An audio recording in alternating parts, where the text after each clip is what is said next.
Chapter 35 brings us some happy news because Stanley is searching for Zero. Zero has now been out on his own in this desert, dried up lake for how many days? Yeah, 4 days.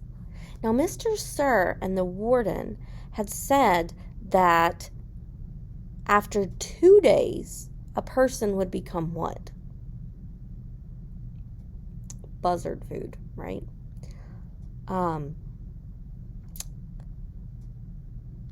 But miraculously, after 4 days, Stanley has just found Zero. So let's see what's going on with Zero. Let's see how he is. Zero's face looked like a jack-o'-lantern that had been left out too many days past Halloween, half rotten, with sunken eyes, and a drooping smile. So, how's he faring with this outdoor life? Yeah, not very good, right? Is that water? He asked. His voice was weak and raspy. There's some more character trait words right there for us. His lips were so pale they were almost white, and his tongue seemed to flop around uselessly, as if it was getting in the way. It's empty, said Stanley. He stared at Zero, not quite believing that he was real. I tried to bring you the whole water truck, but... He smiled sheepishly. I drove it into a hole. I can't believe you're... And he kind of stops. What is he thinking? I can't believe you're not... Buzzard food, right? That's what Mr. Sir had said. Me neither, said Zero. Come on, we gotta get back to camp. Zero shook his head. I'm not going back. You have to. We both have to. You want some sploosh? That's a change of topic, isn't it? What? Asked Stanley. Even Stanley's like, sploosh. Yeah, Zero might be delirious just like the grandfather was, right? Stanley's a little bit confused. I agree. Let's see what he's talking about. Zero shaded his eyes with his forearm. It's cooler under the boat, he said. Stanley watched Zero crawl back through his hole. It was a miracle he was still alive. But Stanley knew he would have to get him back to camp, even if he had to carry him. So he's willing to carry Zero back to camp to save him. Who in Stanley's family was supposed to carry someone? Yeah, like Elia was supposed to carry Madame Zeroni, right? Almost like there's a bit of history repeating itself. Or at least trying to. There's something. He crawled after him, but was just able to squeeze his body through the hole. He never would have fit when he first came to Camp Green Lake. He had lost a lot of weight. As he pulled himself through, his legs struck something sharp and hard. It was a shovel. For a second, Stanley wondered how it got there, but then remembered that Zero had taken it with him after striking Mr. Pendanski. It was cooler under the boat, which was half buried by the dirt, though there were enough cracks and holes in the bottom of the boat, now the roof, because it's been flipped upside down, to provide light and ventilation. Ventilation meaning what? There's enough holes in it, that they can breathe under the boat and dirt. He could see empty jars scattered about. Zero held a jar in his hand and grunted as he tried to unscrew the lid. What is it? Sploosh! His voice was strained as he worked on the jar, and that's what I call it. They were buried under the boat. He still couldn't get the lid off. I found 16 jars. Here, hand me the shovel. Stanley didn't have a lot of room to move. Remember, it's 2 boys under the boat that's upside down, half buried. He reached behind him, grabbed the wooden end of the shovel, and held it out to Zero, blade first. "Sometimes you have to," Zero said. Then he hit the jar against the blade of the shovel, breaking the top of the jar clean off. He quickly brought the jar to his mouth and licked the sploosh off the jagged edges before it spilled. Those sensory words right there really let me know what's going on with this jar, because he's broken the glass, right? It's not something smooth that he's licking or drinking from. There's all these jagged edges. He has a chance of doing what? Yeah, cutting his mouth, his lip, his tongue. "Careful," Stanley warned.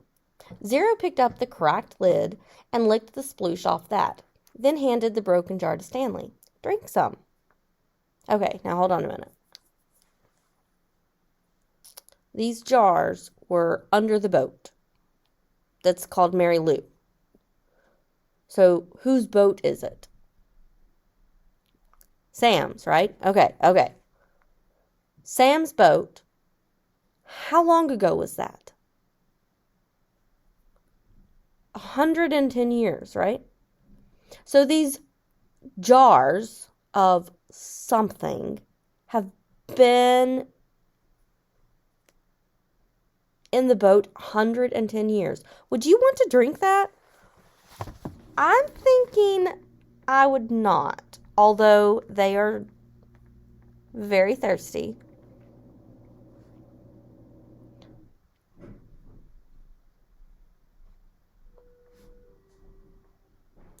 Very thirsty, a little desperate, right? Stanley held it in his hand and stared at it a moment. He was afraid of the broken glass. He was also afraid of the sploosh. It looked like mud. Not very appetizing. Whatever it was, he realized, it must have been in the boat when the boat sank. That meant it was probably over 100 years old. Who knew what kind of bacteria might be living in it? "It's good," said Zero, encouraging him. He wondered if Zero had heard of bacteria. He raised the jar to his mouth and carefully took a sip. It was a warm, bubbly, mushy nectar, sweet and tangy. Those are some nice sensory words, aren't they? I can almost imagine what it tastes like. And apparently, it doesn't taste bad.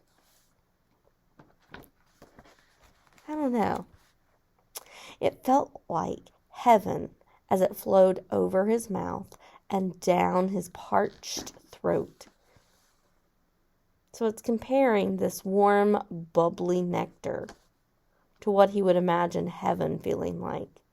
And he's using the word like. What is that an example of? Exactly, a simile. He thought it must have been some kind of fruit at some time. Perhaps peaches. Catherine's spiced peaches. I mean, Sam did have all those peaches because that's how Catherine had paid him for doing the work at the school, right? Zero smiled at him. "I told you it was good." Stanley didn't want to drink too much, but it was too good to resist. They passed the jar back and forth until it was empty. "How many are left?" he asked. "None," said Zero. Okay. So Zero's been out in the desert for 4 days, right? Because he left. There was a day he disappeared. That was day 2 that he was gone. On 2 days after that was when the new guy, Brian, came in. That makes it 4 days. And that was the day that Stanley stole the truck and ran off. So 4 days out on the lake. He found 16. He just shared 1 with Stanley. So that takes us to 15, which means how many did Zero drink and eat on his own in those 4 days? 15 jars. That's crazy. Although this has been his only food, his only liquid for 4 days. Stanley's mouth dropped. "Now I have to take you back," he said. I'm not digging any more holes, said Zero. They won't make you dig, Stanley promised. They'll probably send you to the hospital, like Barfbag. Barfbag stepped on a rattlesnake, said Zero. Stanley remembered how he had almost done the same thing. Remember when he was coming back from the warden's cabin? What stopped him from stepping on the rattlesnake? Yeah, he heard the rattle, right? And he thanked the snake. He was like, thanks, man. And it talked about how the rattle was a way of warning people.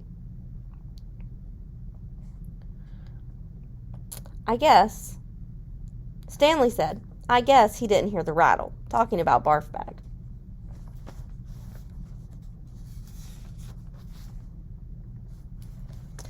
However, we know he did it on purpose. And this is what Zero says. You think? He took off his shoe and sock first. Stanley shivered as he tried to imagine it. So there was no accident with Barfbag. Barfbag here must have been so miserable at Camp Green Lake that he was willing to be bitten by a rattlesnake to get freedom from Camp Green Lake. That is extreme. And a little crazy. Would you do something like that? Would you have been like Barfbag and gotten bit by a rattlesnake to get sent to a hospital and sent to a different facility? Or would you have been like Zero or X-Ray, who kind of found their own place in digging the holes and just kind of dealt with it? Send me an email. Let me know. Which one would you have done? Which character do you relate to the most? On our question page, this would also be a good personal connection. Stanley shivered as he tried to imagine it. What's Marilu? Asked Zero. What? Zero concentrated hard. Mar ya la o oo. I have no idea. I'll show you, said Zero. He crawled back out from under the boat. Stanley followed. Back outside, he had to shield his eyes from the brightness. Zero walked around to the back of the boat and pointed to the upside-down letters. Marya Lou. Stanley smiled. Mary Lou. It's the name of the boat. Mary Lou, Zero repeated, studying the letters. I thought Y made the Y sound. It does, said Stanley, but not at the end of the word. Sometimes Y is a vowel, and sometimes it's a consonant. Sometimes English is very confusing. Would you agree with that? Our letters sometimes have too many different sounds and different rules for when they make those sounds. But Zero's trying. He's definitely remembering the letter sounds that Stanley has taught him, hasn't he? Zero suddenly groaned. He grabbed his stomach and bent over. Are you all right? Zero dropped to the ground. He lay on his side with his knees pulled up to his chest. He continued to groan. Stanley watched helplessly. He wondered if it was the sploosh. He looked back toward Camp Green Lake. At least he thought it was the direction of Camp Green Lake. He wasn't entirely sure. Zero stopped moaning and his body slowly unbent. I'm taking you back, said Stanley. Zero managed to sit up. He took several deep breaths. Look, I got a plan so you won't get into trouble, Stanley assured him. Remember when I found the gold tube? Remember I gave it to X-Ray and the warden went crazy, making us dig where she thought X-Ray found it? I think if I tell the warden where I really found it, I think she'll let us off. I'm not going back, said Zero. You've got nowhere else to go, said Stanley. Zero said nothing. You'll die out here, said Stanley. Then I'll die out here. So again, he's really making some drastic choices here. He, like Barfbag, is choosing something very severe over Camp Green Lake, which just goes to show how poorly the boys are being treated at Green Lake, doesn't it? Stanley didn't know what to do. He had come to rescue Zero, and instead drank the last of his sploosh. He looked off into the distance. I want you to look at something. I just want you to look at that mountain up there. See the one that has something sticking up out of it? Yeah, I think. What does it look like to you? Does it look like anything? Zero said nothing. But as he studied the mountain, his right hand slowly formed into a fist. He raised his thumb. His eyes went from the mountain to his fist, then back to the mountain. It's the thumb of God. Do you think the boys will find refuge here? The thumb of God that Stanley's thinking of certainly provided refuge for his great-grandfather. Is it the same thumb of God? It's definitely the right area, right? Because the grandfather was robbed by Kissing Kate Barlow, and we know this is the area where Kissing Kate Barlow was. So maybe it is the same area. So if the great-grandfather found refuge on the thumb of God, maybe, just maybe, these boys will too. We'll find out as we keep reading. Chapter 37. Jump on over to that video and check it out.